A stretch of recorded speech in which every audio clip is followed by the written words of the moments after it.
जय श्री श्याम, जय श्री कृष्णा। कैसे हो? सभी अच्छे होंगे। तो आज करवा चौथ की कहानी सुनाते हैं। क्या होता है कि 7 भाइयों की एक बहन होती है और भाई बड़ा ही प्रेम करते हैं अपनी बहन से। इतना प्रेम करते हैं कि उसके बिना वो खाना भी नहीं खाते। तो बहन की शादी हो जाती है, पहला करवा चौथ होता है और पहला करवा चौथ और वो अपने मायके में मनाती है।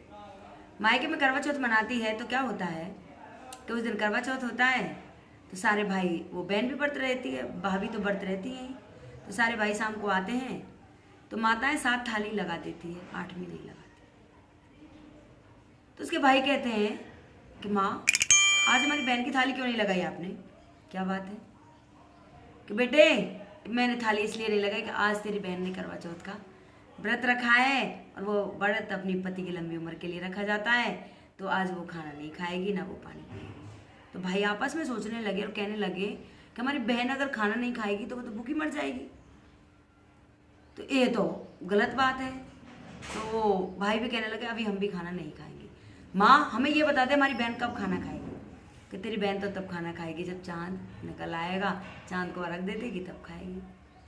तो उसने कहा ठीक है।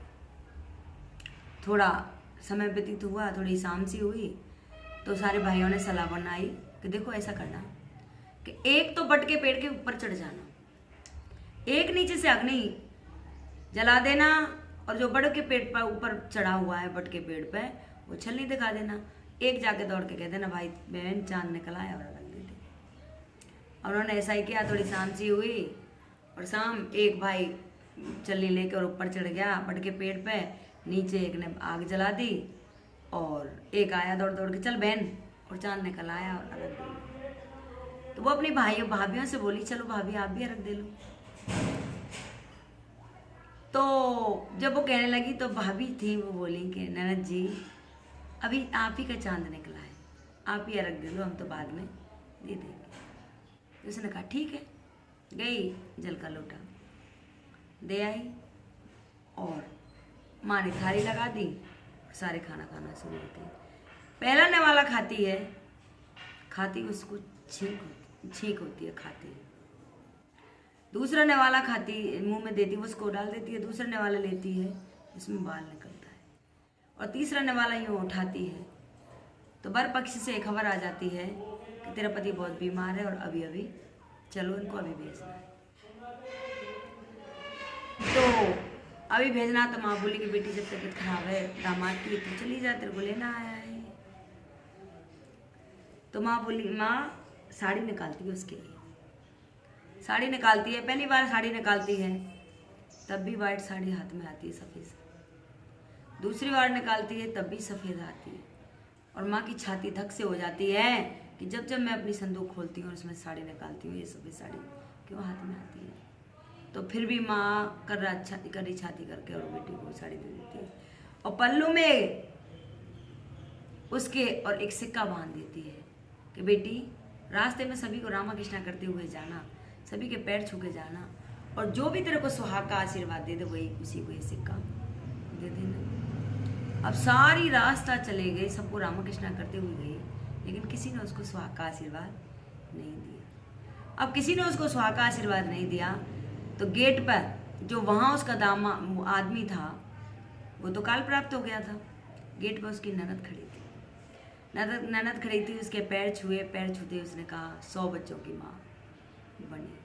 अब 100 बच्चों की माँ बने तो चुंदरी में से खोल के पल्लू में से और अपनी ननद को दे देती है। अब ननद को दे देती है, अंदर जाके देखिए तो वो तो मृत्यु पड़ा है, वो तो काल प्राप्त हो गया। अब काल प्राप्त हो गया, सारे में हाहाकार में रोवा पीटी शुरू हो गई और सभी कहते ले चलो, अब तो इसकी घरवाली भी आ गई, अब इसका अंतिम संस्कार करते हैं। अब सारे ऐसे ही कहने लगे कि अंतिम संस्कार करते हैं, चलो ले चलो। तो वो बोली कि नहीं जी, इसका अंतिम संस्कार नहीं। क्यों? कि मैं इसका अंतिम संस्कार नहीं होने दूंगी जब तक अगर इसका अंतिम संस्कार होगा तो साथ में मैं भी इसके अपने प्राण त्याग दूंगी और मैं भी चल जाऊंगी। तो जब जिद पड़ गई, ज़्यादा रोने लग गई, सारे घर वाले बोले कि कुछ दिन बीतेगी, बदबू हो जाएगी, अपने आप कर देगी, ऐसा करो इसको अंदर वाली एक कोठरी दे दो और इसी में ये रह जाएगी। और वहीं अपना रहती रहेगी।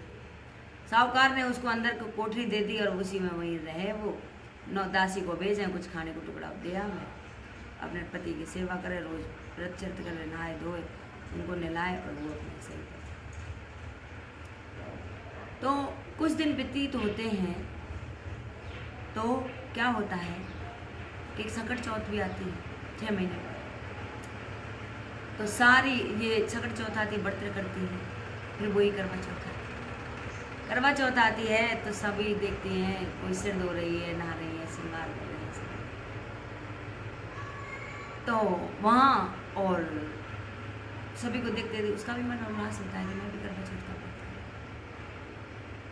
करूं। तो वहाँ से एक माता सिर पे रख के और निकलती है, कोई करवा चौथ ले लो, कोई करवा चौथ ले लो, कोई करवा चौथ ले लो। तो करवा चौथ ले लो तो वो उसने बोली कि माता हमें भी दे दो। कि तुझे मैं कैसे दे दूँ, तुझे तो वही देगी जिसने तेरा सुहाग लिया है और वही दे सकती है, मैं तेरे को करवा चौथ नहीं दूँ। अब बोले कि माँ कैसे देगी, कि देख ये करवा चौथ बड़ी तेज है, 12 महीने में एक बार आती है और सारी चौथ हैं माता हैं जो बहुत सीले स्वभाव की, लेकिन ये बहुत तेज है, ये बड़े खूंखार है, दांत मुंह से भी काट लेती है, लात भी मारती है। और ऐसा करना कि कल की करवा चौथ है, सुबह भोर की, और ये सबको सुहाग बांटने के लिए आई। कोई जैसे मैं आज करवा चौथ दे रही हूँ तो ये माता सुहाग बांटती है, सुहाग ले लो करती रहेगी।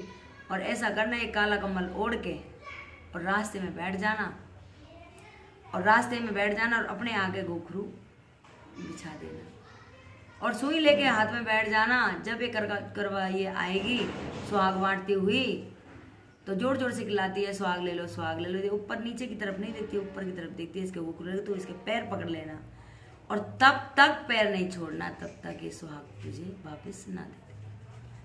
तो उसने ऐसा ही किया, ये काला कम्बल ओढ़ के और बैठ जाती है और वहाँ अंधेरे में, और चौथ माता चली आ रही है, सुहाग ले लो, सुहाग ले लो, सुहाग ले लो। अब जैसी उसने उसके आगे आई और गोखरू पे पैर रखा, करी पैर पकड़ लेती है और उसके गोखरू को ऐसे निकालती है तो दिल से आशीर्वाद निकलता है कि तेरा सुहाग बना रहे, दूधो नहाओ पूतो फलो। तो जब आशीर्वाद दे देती है तो उसका वो अपने घूंघट को हटाती है, कभी दिखा तो दे कौन है, तो घूंघट उठाती है। अब तो उसमें लात मारती है बुरी तरह, तू कहाँ है, तुझको कैसे सुहाग दे दूँ, तू तो 7 भाइयों के प्यारी बहन अदवर खानी, तूने तो मेरा व्रत भी पूरा नहीं किया और तूने खा लिया, तो तेरे को सुहाग कहाँ है। कि ना माँ मुझे सुहाग दो। उसके पैर को नहीं छोड़ती है, लिपट जाती है। चौथ माँ उस पर कृपा करती है और उसका सुहाग वापस कर देती है। आती है अंदर और उसके सिर पे हाथ घुमाती है और वो खड़ा हो जाता है। तो नहाते धोते सोरे श्रृंगार करती है और चौथ माता का व्रत करती है, करवे बदलती है और सब करती है। जब शाम होती है तो दोनों मियाँ बीवी बैठ के चौपड़ सार खेलते हैं। उधर वो दासी थी, वो उसके लिए रोटी लेके आती है। रोटी लेके आती है तो वहाँ देखती है कि तो वो तो चौपड़ सार खेल रहे हैं। अब चौपड़ सार खेल रहे हैं तो दौड़ी दौड़ी जाती है और कि तेरे तो मतलब तू तो साहूकार नहीं और चल तेरे बहू बेटा चौपड़ सार खेल रहे हैं। कि मेरे कहाँ बहू और कहाँ मेरे बेटे, मेरे तो इतने दिन पहले अपना बेटा खो दिया था और अपने हाथों से भी बहू भी एक दड़ोस थी, भर उसको खींच लाई कि देख तेरे बेटा। अब दिखा देती है उसको बेटा बहू। अब तो बहू सास के पैर छूती है, सास बहू के पैर, और सास कहती है कि मेरे भाग कहाँ थे, मैंने तो तभी त्याग दिया था, ये तो तेरे ही भाग है बेटा, जो तेरा मेरा ये बेटा वापस आ गया, तेरा सुहाग वापस आ गया। तो जो साहूकार था उसने सारे नगर में ढिढोरा पिटवा दिया कि सभी माता बहनें करवा चौथ का व्रत रखें। जैसे चौथ महारानी मेरे बेटे को वापस दिया, ऐसे ही महारानी सब पर अपनी कृपा दृष्टि बनाए रखे, सबका सुहाग बनाए रखे, सभी के बाल गोपाल सही से रखे, सभी पर अपनी कृपा दृष्टि बनाए रखे। बोल करवा चौथ महारानी की जय। अगर किसी को ये मेरी कथा अच्छी लगी हो, कृपया लाइक सब्सक्राइब जरूर करें, कमेंट में लिखकर भेजें कि कैसी लगी। नीचे एक बेल आइकन का बटन है, उसको भी प्रेस कर दें। राधे राधे। बोल चौथ महारानी की जय।